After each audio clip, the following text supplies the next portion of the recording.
Alright guys, welcome to RC Mojo. This week we're going to put together the body for the HengGuan P407.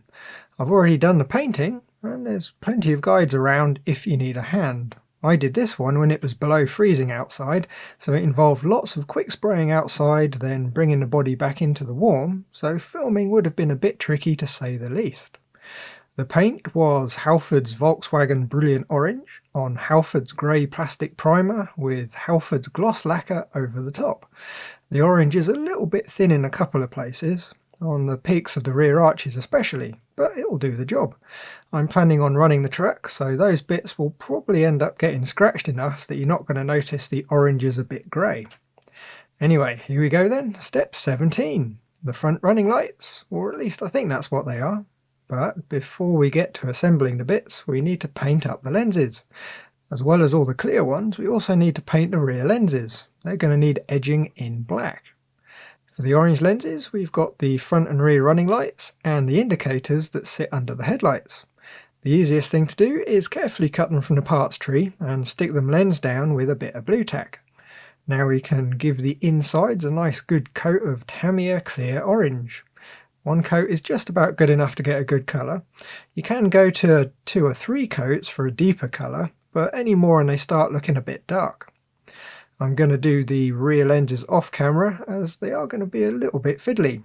If you search eBay you can actually find some pre-painted ones if you don't fancy it. When done, we've got a complete set of lenses all ready to fit. So let's have another go at starting step 17. We'll need the 2 C5s for the running light buckets, the 2 D5 lenses, and it's worth noting the lenses for the front and rear running lights are just slightly different, so try and keep track of which is which. To attach the buckets to the body and hold the LEDs in, we've got a pair of B3s. And finally there's 4 1.7 by 2.5mm self-tap screws. I'm not going to fit the LEDs yet, but we will at some point. So to make sure they're actually going to fit, we'll do a quick test fit of a 3mm LED. Turns out they're a slightly loose fit, but that's okay. If they were tight, we might have had to have drilled them out. The holes in the body are set up so you can't really fit the bucket wrong. 2 of the holes are round, and the third is D-shaped. All we do is pop the bucket into the holes, then from the inside offer up one of the white B3s and install 2 of the screws. A nice, fairly short screwdriver is really quite essential for these. The quality of the screws isn't the greatest, so a couple of slips will ruin the head very easily. When the bucket's in, we can stick the lens in. It has 2 posts that push into holes in the bucket. Quite a nice setup. Hopefully it'll take a few knocks without actually falling out. To stick it in, I'm going to use some poly cement. It'll take a little while to dry, but it will hold it together very well. Importantly, it's not going to fog up the lens or bucket like cyanoacrylate would. This Humbrol poly cement is very thin, closer to water than treacle on the viscosity scale, so we do need to be a little bit careful with it. I'm thinking we're going to get away with a spot in each of the holes in the bucket, then pressing the lens in place. For a total belt and braces, you could run a thin bead around the edge too, but there's a bit of a risk of getting nasty looking glue blobs and runs. The other side is an exact mirror image, so we'll just skip to the end. Now I must say, I'm quite impressed with the mould quality of these bits. They all fit perfectly. Step 18 then, the rear lights. We will of course need the rear section of the body. Now I've painted the area around the rear lights with some silver paint over black. Hopefully it'll look a little bit better than having it orange. As for the parts, we'll need 2 B2s, the lens holders for the tail lights, 2 B3s, the LED holder bits for the rear running lights, 2 C6s, the running light buckets, D1 and D2, the rear lenses, and we'll also need the 2 D3 running light lenses. Incidentally, the instructions want us to drill 2 holes on the bed out to 3mm. But oddly enough, the holes are already slightly over 3mm. A holdover from a prototype maybe, or are the holes on the proper Tamiya body smaller? Much strangeness. Anyway, screws. We need 4 2x8mm self-tappers and 4 1.7 by 5mm self-tappers. Now a lot of these small screws do look rather similar, so if you're unsure which is which, just remember measure twice and screw once. Fitting the running lights is the same as the front with the D-shaped holes, making it so you can't really go wrong. Annoyingly, access is even more limited by the lump for the body mounts. It's really tricky, even with a skinny screwdriver, to get it straight and still be able to turn it. It is doable though, you just have to do them up in small steps. Once the screws are in, we can add some glue to the small holes and press the lenses in place. Nice and simple, although I'm not really looking forward to taking the screws out again to fit the LEDs. The tail lights use the 2x8mm screws which go in through the outside of the lens. It's a bit of a shame that there's so much of the screw head showing. It might have been nice to have the screws installed from the inside to hide them. But having said that, with the screws going in from the outside, they're a lot easier to get at, making the lenses very easy to install. We just nip up the 4 screws that are threaded into the LED holders, and we're done.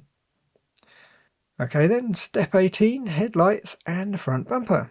Now the front bumper was chrome, but I'm pretty sure the old Hiluxes only ever had black bumpers, and I think orange and black is a much better combo than orange and chrome.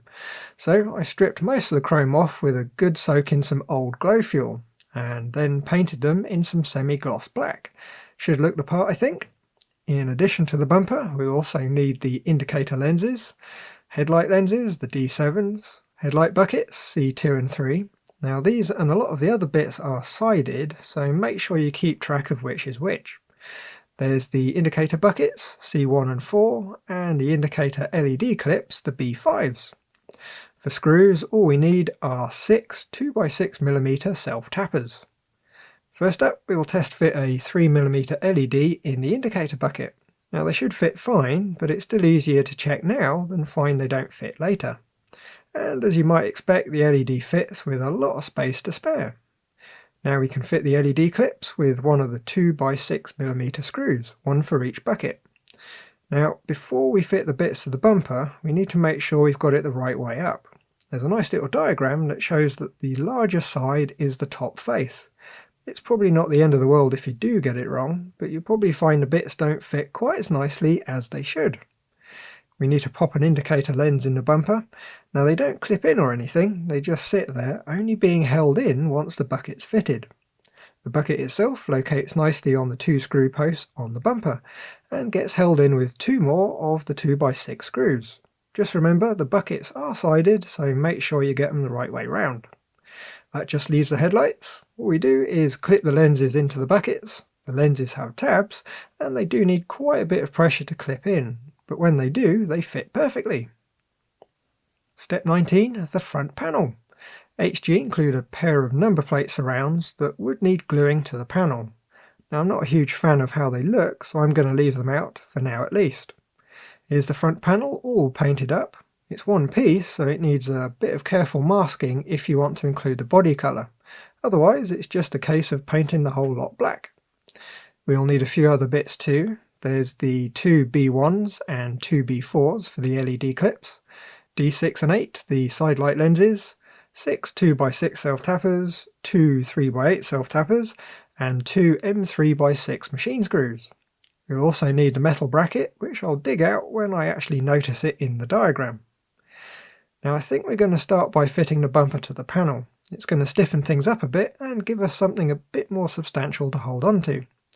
The posts on the back locate in the holes on the panel. Then from the inside we install the 2 3x8 self-tappers, being careful not to over tighten them and strip the plastic. Next we've got the headlight buckets. Now remember they're sided, so if they don't seem to fit you might have the wrong one. To hold them in we just install a 2x6mm self-tapper on each side. Nice and simple, but it does feel very solid. On the back of the headlight buckets we need to install the B4 LED clips with more of the 2x6mm screws. It's easier to fit them now after fitting the buckets to the panel, so we've got something to get hold of. Right on the ends of the panel we can install the B1 LED clips for the side lights, again using 2x6mm screws. I do like that we get a full set of LED clips. It's something that could easily have been left out. It'll make the lighting install that bit easier and quite a bit neater. Here's the metal bracket that I didn't get out earlier. It's got 2 horizontal and 2 vertically slotted holes. It also says in the manual not to fully tighten the screws. That's so when it's fitted to the body, it can locate itself without pulling the parts into strange positions. And not surprisingly, it uses the last two screws to fit, the M3x6s. The last bit of this step are the side light lenses. They have two posts on the back that press into holes on the panel. So all we need to do is pop a spot of poly cement in the holes and press the lenses in. They're a very nice fit, needing no trimming to line up perfectly. Some more good quality moulding. What we're left with is very unmistakably the face of an old Hilux. Next we've got step 20, but that's more or less halfway through the body build, so I think we're going to call it a video and finish up next time.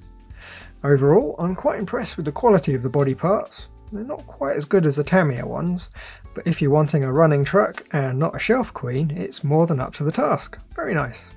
Anyway, as always, thanks for watching. Like if you liked, subscribe if you haven't, and leave a comment if you got something to say. Bye guys.